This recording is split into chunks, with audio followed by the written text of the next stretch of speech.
Journalist Ben Norton did some incredible work for Fairness and Accuracy in Reporting, or FAIR. They're a really good organization that does some very detailed work and breakdowns of just how shitty corporate media and mainstream media is in the United States.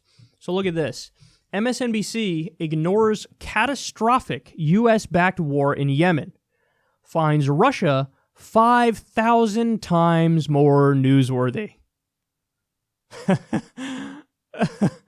Oh, that's so sad. Wait until you hear more of the details. MSNBC did not run a single segment devoted specifically to Yemen in the second half of 2017. They did one segment all year specifically dedicated to it, and they didn't mention the cholera outbreak affecting 1 million people at all. So, let me give everybody just a Cliff Note version of what's happening in Yemen. You had Houthi Shia rebels overthrow the Sunni government that was in control in Yemen. The Sunni government was a puppet to Saudi Arabia. So they overthrew that government, and as a result of that, Saudi Arabia said, hell no, now we're going to go obliterate the country. So what they did is, they've been bombing the shit out of Yemen nonstop for years. They've attacked hospitals, they've attacked schools. They've attacked schools for the blind. They've attacked mosques. They've attacked open-air markets. They're doing all of this with U.S. weapons and U.S. support. They use cluster bombs, which are illegal under international law because they get massive numbers of civilian casualties. And we're selling them. We're selling Saudi Arabia cluster bombs. That horrific regime, that terrorist regime, we're selling them cluster bombs. And we sit by as they do the blockade, and we're totally fine with that. In fact, we put Saudi Arabia on the UN Human Rights Panel while they were doing all this bombing of Yemen. We don't care. Here. You belong on the Human Rights Council because you're that special. So we sit by as they blockade the country. They block food and medicine from going in there. They bomb innocent civilians. And there was a cholera outbreak. Cholera is easily preventable, but we're blocking the medicine that would stop it. And we're totally fine with that. So all that's going on, your so-called liberal outlet, your so-called left-wing outlet is like, we want to talk about anything else but that. So that's what's going on. Some would call it, and this isn't inaccurate, some would call it a genocide waged by Saudi Arabia with U.S. support and backing. Not a single peep about that. So in other words, our atrocities, not even newsworthy. But the alleged interference in an election with no evidence by a hostile foreign actor, that we're going to discuss. We're going to speculate and obfuscate endlessly about that. So Benjamin Norton, for this piece, did a Nexus database search, and he found this. In 2017, MSNBC ran 1,385 broadcasts that mentioned Russia, Russian, or Russians. Yet only 82 broadcasts used the words Yemen, Yemeni, or Yemenis in the entire year.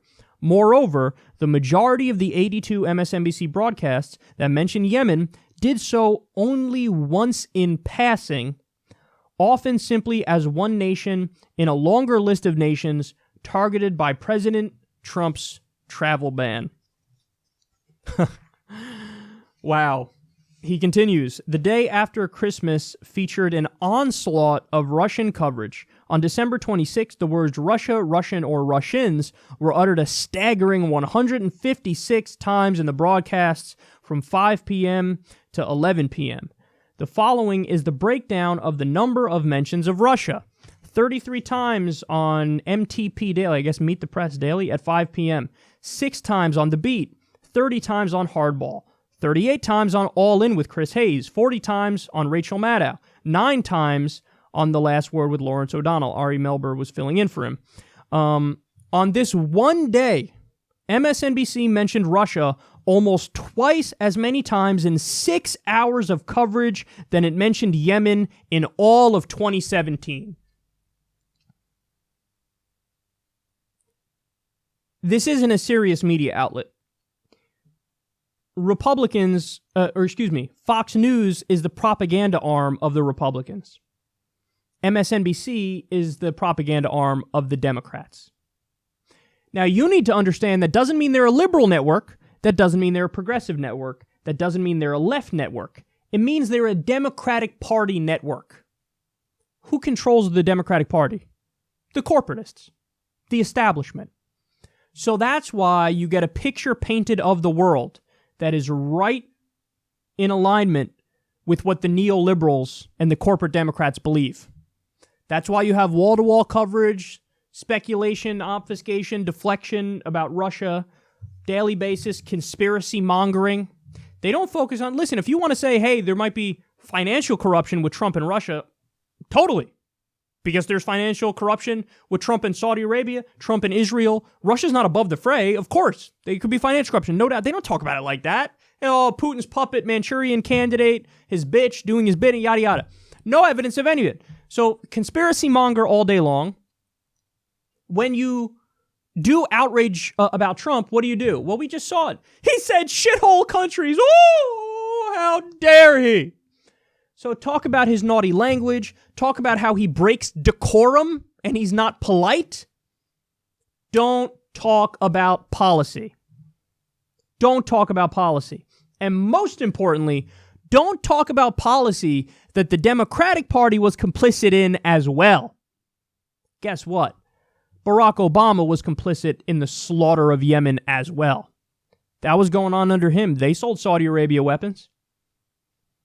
So if they, all of a sudden, they start acting outraged over, oh my God, Yemenis are being slaughtered by Saudi Arabia with U.S. backing.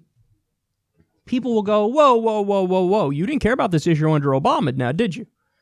And they're right. They didn't care about that issue under Obama. So it would be so rank and partisan and hypocritical that they just skip it. They're like, okay, let's just not.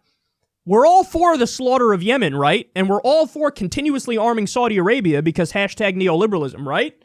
So since we all agree to that, let's just go with the corporate democratic message, the neoliberal message. And what's that message? Yeah, incremental change in the right direction, but still do Wall Street's bidding, still do the for-profit insurance companies bidding, still do the military-industrial complex bidding, but, don't hate black people and gay people.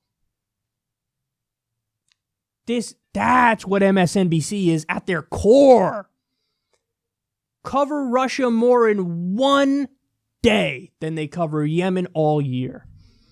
How many people died as a result of this Russia scandal? How many people died as a result of the slaughter in Yemen? Which issue is more important? Which issue reflects more on our moral failings as a nation? This is what you get when you have propaganda. You have corporate media that has a neutrality bias. They do the bidding of both parties. That's CNN. You have the Republican propaganda network, Fox News. You have the Democratic propaganda network, MSNBC. That gives you what's called the Overton window in U.S. media. They say, this is as far right as you can go, Fox News. You can be like Hannity. It's as far right as you can go. And you as far left as you can go, Chris Hayes. That's as far left as you can go. Can't go left to Chris Hayes. If you do that, oh my God, you're so crazy. You're so pie in the sky. You actually care about issues? You care about Medicare for all and a living wage and ending the wars and a new Deal and getting money out of politics and ending the drug war? You care about these things? You care about taxing Wall Street? No. See, you fringes. Fringe. You want to talk about real issues like how the U.S. and Saudi Arabia are slaughtering innocent people in Yemen? Fringe. Fringe. This is how they control the debate. This is how they control the discussion. This is how they control your mind. So it's time for us to break free from it, say, no more of this bullshit, and rise up.